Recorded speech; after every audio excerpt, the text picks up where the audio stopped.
So, all right. Time starts on first input, so I'll get that going. 3, 2, 1, go. Welcome to realMyst Masterpiece Edition. This is a remaster of a remaster. As you all might know, Myst is a game from 1993, point and click, huge success, PC killer. Best-selling PC game for like 7 years until The Sims came out in 2000. So building off that success, Cyan, the creators of Myst, decided to make a remake called realMyst because it's the real version this time. Or rather, you walk around using WASD. While this is a cool concept in theory, it was a little ahead of its time, so not only did it look ugly as sin, but it also didn't run too good. So it had mixed reception, to say the least. So, for their 20th anniversary, they decided to fix all those mistakes and make realMyst Masterpiece Edition. And here we are. So the category that I'm running in particular is all pages. So at the moment, I'm just doing a bunch of setup to unlock all the ages, so it's not too much stuff going on here. But all pages is where I go to all 4 ages, so Selenitic, Channelwood, Stone Ship, and Mechanical in that order. I grab a red and a blue page, so we're going to take 2 visits to each. And then we're going to do the good ending. So to sort of explain the lore, well, first I got to do a sound puzzle, and I'm tone deaf, so give me like 10 seconds. Shoot.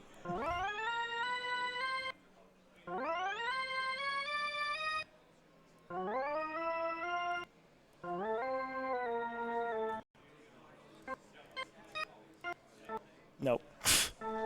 There we are. All right, so I'm just heading into the next stage. So while we're doing a bit of setup stuff, the story is that you land on the island of Myst and you encounter 2 books. One has Cirrus, who's red, and Akinar, who's blue. And they're both trying to convince you to get the pages for their respective books, to save them, but don't save the other brother because he's definitely evil. And whatever you do, don't touch the green book at the very end of the game. It turns out that we got to touch the green book at the end of the game. So we're almost going to save both of them, and then we're going to do the good ending at the very end here. So as you may have noticed, nothing really much is going on here. I'm just sort of using point and click. Classic is a little bit faster, but that's about it. But it's all about to change here. So first, I corrupt the node that I'm currently standing on, flip to free roam, go backwards, so now I'm out of bounds. I'm going to do some strafing at 1.4 speed because I go forward and sideways. I'm going to use this door to clip out of bounds. It takes a little bit of finagling. There we go. I'm going to save multiple times to cause lag spikes, which make me fall way faster. And then once I get low enough, I'm going to unload the area above me. And hopefully, the closest position should be the end of the maze runner, skipping 4 minutes of cutscenes. All right, and we'll be doing that again. So yeah, there's a lot going on there. I'll see if I can explain some of what's going on. So I'm currently operating in classic mode, which is sort of like the point and click. You got the nice little fluid transitions, but for the most part, it's node, node, node, and so on and so forth. They knew things were going to mess up every so often, and they definitely do. So they implemented a debug key on F7, so you can't like remap that. And it basically fixes you to the closest possible node. So for whatever reason, these nodes are wonky and a little bit weird, so they let you clip out of bounds. After that, you just need to, in certain instances, you just flip to, free roam mode, and you can just walk out of bounds. From there, the rest of like the out of bounds, so where I'm walking out of bounds, I'm skipping a particular sound puzzle, which takes a while to like verify and stuff. So it just turns out it's just way faster to clip out of bounds in this instance because we've got it close enough here, especially with the red page over here. And then F7. So I'm doing this all over again. And oh shoot, did I do this right? Yeah, fantastic. All right, and then I'm gonna, again, walk on into this tunnel here. That's a little bit finicky, but that's fine. There's a hole in the door here. I have no idea how it works, just does. Again, I'm gonna keep saving to cause lag spikes, hopefully. That's the only reason that I play uncapped here. And then by unloading the area above me, the closest position that it has to resolve, when you're flipping from free roam to classic, it has to find a close node to basically move back to point and click mode. And it turns out the closest point is at the very, very end, and we skip everything. So that was the Selenitic age. Probably the most technically complicated one, so I didn't have a lot of time to explain stuff, but hopefully you got something out of that. So next we're going to the Channelwood age, the forest age, which is in theory the largest, but thankfully we can skip a lot of gubbins with that as well. So first, I should explain this tree elevator. Normally what you're supposed to do is send the tree elevator up and then down so that you can go into this under area here. But instead of that, I'm going to make a safety save just in case something goes awry here. I'm going to walk into this polygon on the side, and it turns out the tree is particularly sticky. For whatever reason, it just keeps bringing you up. And every time you drop down, you sink slowly into the tree. So hopefully on this one, fantastic. So now we're done with that. Saves like no time at all, but it looks slick as hell, so I always love doing it. So I should explain a little bit about Channelwood. Very pretty age. We're not going to see a lot of it, unfortunately. There's like 3 floors. You got to route water, a bunch of complicated stuff. But thankfully, I don't really have to do most of that because the game is a little bit, let's say, weird. So I've started by setting up that lever down there. That'll be used for some intended stuff later. But normally what you're supposed to do is set up a bunch of elevators. But thankfully, due to the mechanics in the game, I'm going to walk up this ledge here, which, by the way, this is like the hardest thing ever. Let's see if I can first try this garbage. Heck yeah, that's it. All right, going to stand off the side of this. The closest position is on the 3rd floor, so now I've skipped 2 elevators. I need to find a way back down, so it turns out that the position right here, I can corrupt it, so now I can just walk off the edge here. Yeah, no problem. And then while I'm falling, I need to transition to uh-oh. Am I in trouble? I might be in trouble. This is what I didn't want to happen. Okay. I lost like a minute and a half there. I hope this is cool. So you have to transition to classic just before you fall in the out of bounds there. It's a little bit touchy, and I'm a little bit off my game, but I've got a lot of time built in, so no worries here. Also, when you reload this save, it doesn't have the tree going as fast as possible, so that's always fun. For whatever reason, there's a default position of the tree going up, so whatever. I'll just do a bunch of stuff over again, so let's give the donation reader some time. This is not expected, by the way, so I'll let you know when to come back. I'll come back in. All right, we have one $5 donation from T. Lou, who says, "Praise the sun and save Solaire." Their donation goes towards Dark Souls, the bid war, where you either save or kill Solaire. We also have $30 from Anonymous going towards the Gothic bid war, where they have chosen the language German. Would like to thank you both for your donations. Is that all we got? Let's see here. If we got a little bit more time, I'll sort of explain how I got into Myst.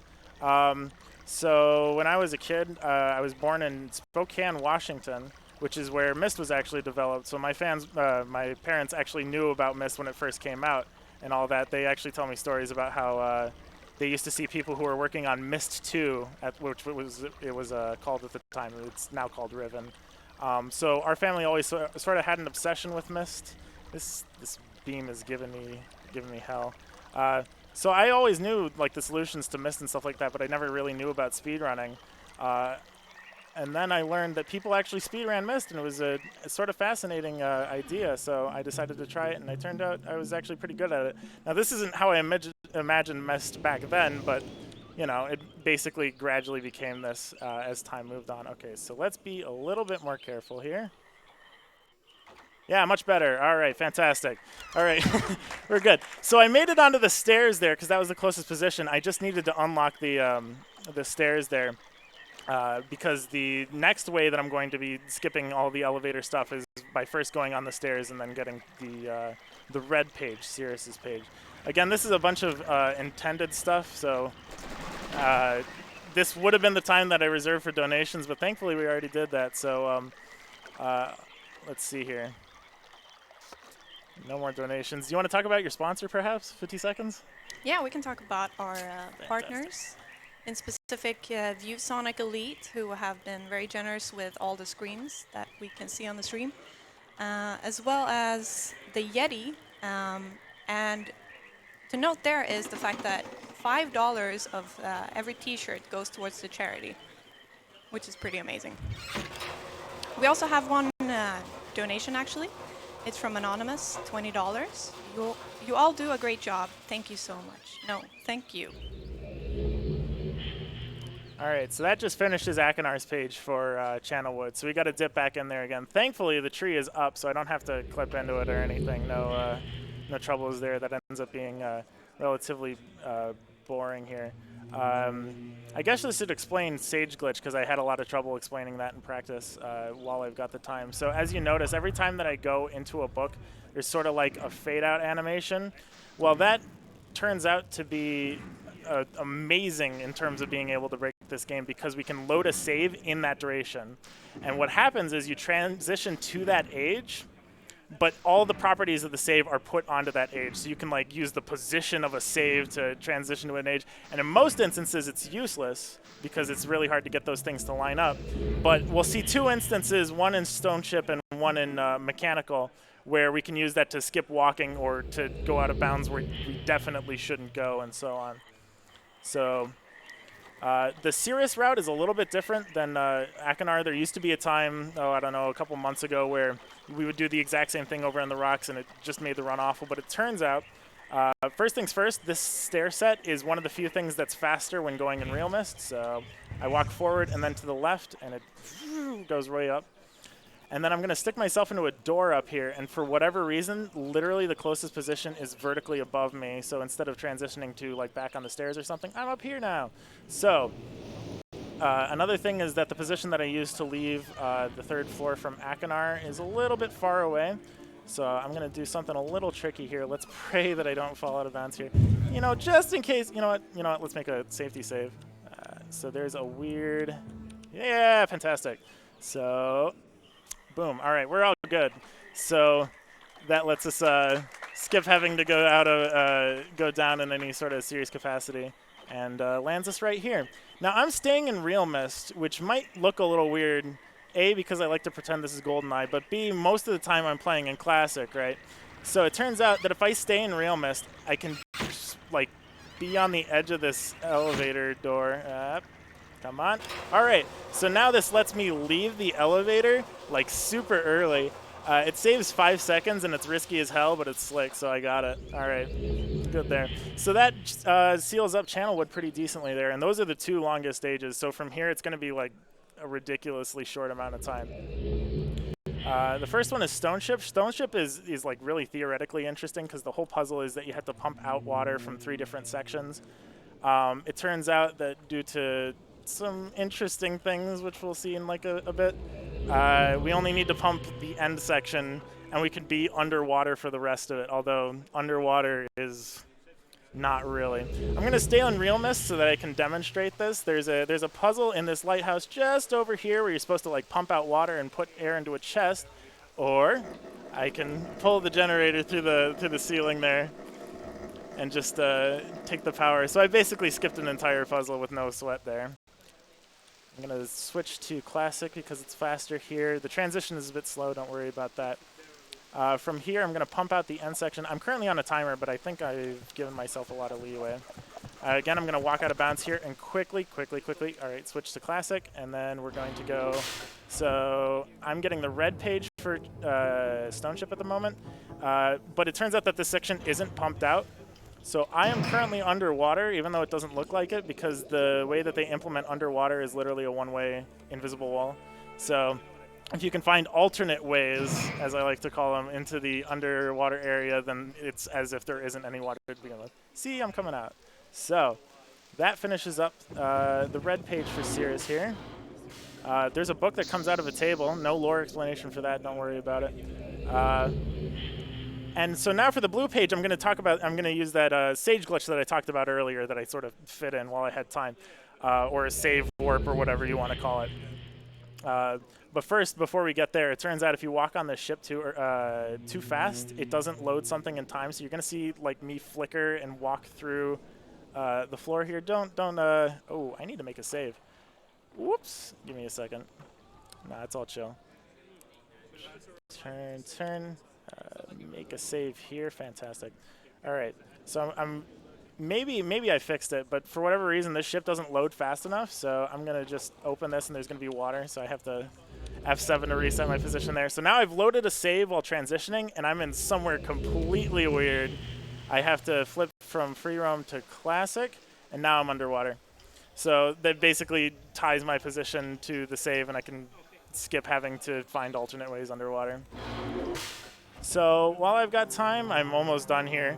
I'm going to talk a little bit about mechanical and how much I lament over it. Mechanical age is it's a beautiful age. The entire concept is that it's one island and you rotate it, and it's really cool. And there's like blind having to figure it out. But like with many of the ages in this, it turns out that the solution is pre-baked, right? So there's no randomization. They changed that in Riven, which was a later game.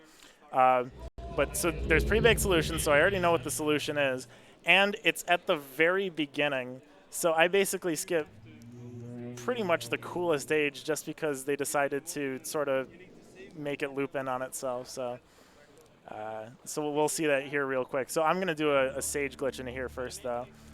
It saves like a minute amount of walking, but it also looks cool. So I'm currently sort of above the water here. I'm definitely not supposed to be here, just letting you know.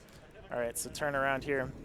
So yeah, like look at how cool this like atmosphere is and everything, But I'm just gonna literally grab a page, dip out of here. Oh, this is how you find out that the brothers are evil and that you're supposed to trust the father. Spoilers, I guess. But the solution here is 2851. And that's the age done. So it turns out grabbing out Akinar's page turns out to be relatively simple. It's going from point A to point B to point A. So in this time, I'm going to do some shout-outs because I want to save some time for y'all. So first, I'd like to shout out all of the Cyan Runner community. There's a lot of Cyan games, quite a few. And there's so many smart people who are working on games. There's 4 people that I'd like to talk about in particular. The first one is WMD88. He doesn't run anymore, but he was the only guy that was running this category way back in like 2016. And he sort of inspired me to break the game, so I really appreciate his work. He runs Tetris and Mega Man 2 now, so hats off to you. The other people, there's Admiral Flapjack. He runs Oberdin, which is how I got to know him, but it turns out he did another run of this, so there's like 3 people who have ever run this game, me, him, and WMD, so shout-outs to him. I'd like to shout out Viovis, or Cyan Vio, who has basically run every game that's possible in this universe, and I really appreciate his work, especially when there was almost no Cyan runners. And one more, I'd like to shout out Twitch Eagleheart. He developed a very interesting strat for any percent, which I'll be able to show off, but he's also a master of disaster when it comes to Easter eggs, so shout outs to him. So we're now doing the very end. Hopefully I've flipped all the switches because this should let me grab the white page. Fantastic. And so this is going to lead us to the good ending. The brothers tell us, yeah, so you're supposed to take combination 158 and enter it into this fireplace. That's pre-baked, so I can just toss that in here if I'm good. Bingo. I'm going to make a save while I'm rotating because I have the time. And also, it's going to let me transition to here, so I'm going to do a sage glitch, which brings my position slightly closer. Time ends when I hand the page to Atris to end the game and make it a good ending. Time. Just barely underestimate.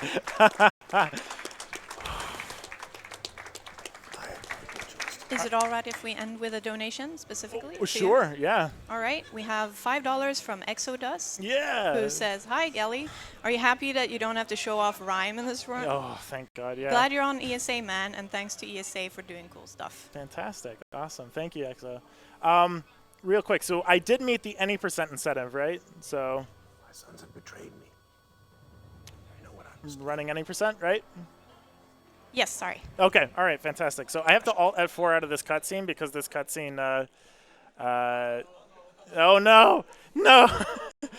We're all good. Let me just move this out of the way. Can you like transition real quick? I don't want to show too much information that I don't have to. Thank God, all right. Party hard, all right. It's a disgustingly small amount, yeah. I also have to do a bit of finagling with how I access the game because if I load the game too fast, I don't have a cursor anymore, which makes it particularly hard to play the game. So hopefully, bless RNG, I have a cursor. Yeah, all right, good. You can transition back. We're all good now. Yeah, all right. So I'm going to run any percent real quick. Is there a way to reset the timer so that I can time this and show how ridiculous this is? I'll just get this set up real quick. That is starting the timer.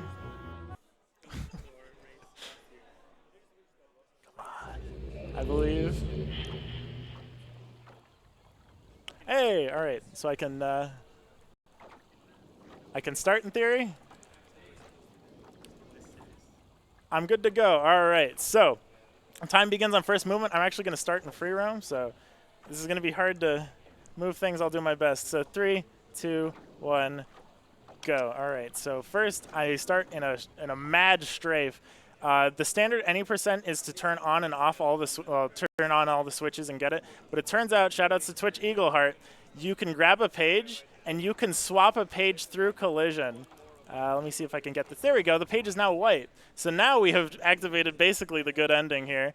All we need to do is just make a mad dash to the end here. Hopefully I can pull off a good ending here. I think my estimate for this was like 1:35. I'm going to crush that. By the way, Twitch has a time of 44.01 seconds, and I have a time of 44 flat. So I have him beat by a frame in this category. And time. All right. All right. So that's all my Myst stuff. Thanks for watching. Really appreciate it. Again, as I've mentioned, we've got a Cyan Runners Discord. We'd really appreciate it if you hang out and if you're interested in stuff like this. And thank you again very much to ESA for hosting the first Myst run in any marathon for like 8 years. Like the last one was 2010. So I'm glad we could show off Cyan games. Thank you. My sons have betrayed me.